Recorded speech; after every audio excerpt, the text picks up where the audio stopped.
Hai, selamat petang semua. Kita dalam segmen santai je.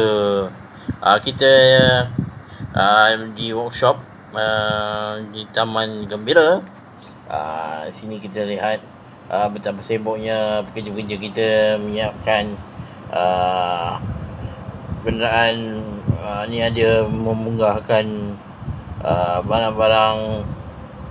Ni order tadi minyak rinci, minyak hitam, coolant, juga minyak gearbox, barang-barang spare part lah. Shell, yang ni van daripada van kombi kita repair. Bas kita baru balik daripada Kuantan dan Ipoh. Hari ni jalan dekat ni. Besok diorang nak berjalan ke Kota Baru dan juga ke Alor-Star. Hari ni ramai betul. Tengok. Orang dapat duit apa diorang ni. Dia kata dengan duit tak ada, tak masuk ke.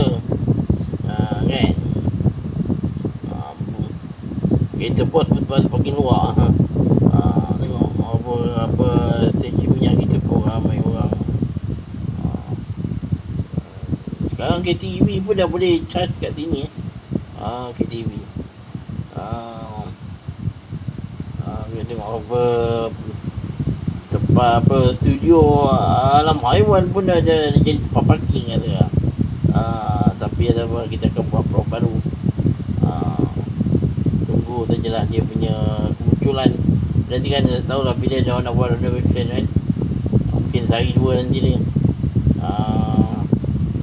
Macam manakah apa bentuk renovation yang akan dilakukan. Harapnya seperti yang diharapkan lah. Tergantung pada bajet ya. Tergantung pada kita penaja kita punya bajet lah. Bajet dia banyak, boleh lah. Cantik lah prop kita kan tidak.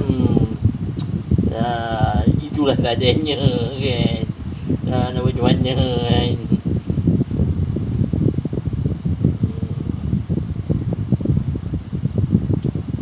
Hari ni harapnya semua bergembira dengan keluarga, samping keluarga, sahabat andai, kawan-kawan lah. Hari ni apa, kereta apa, Mustang Sport tu, rasa dah siap rasanya.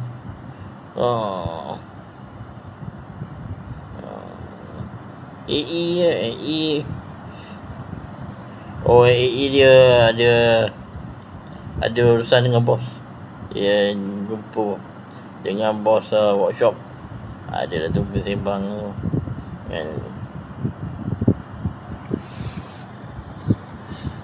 Okey, jumpa kita pada malam ini bersama dengan Alam Haiwan.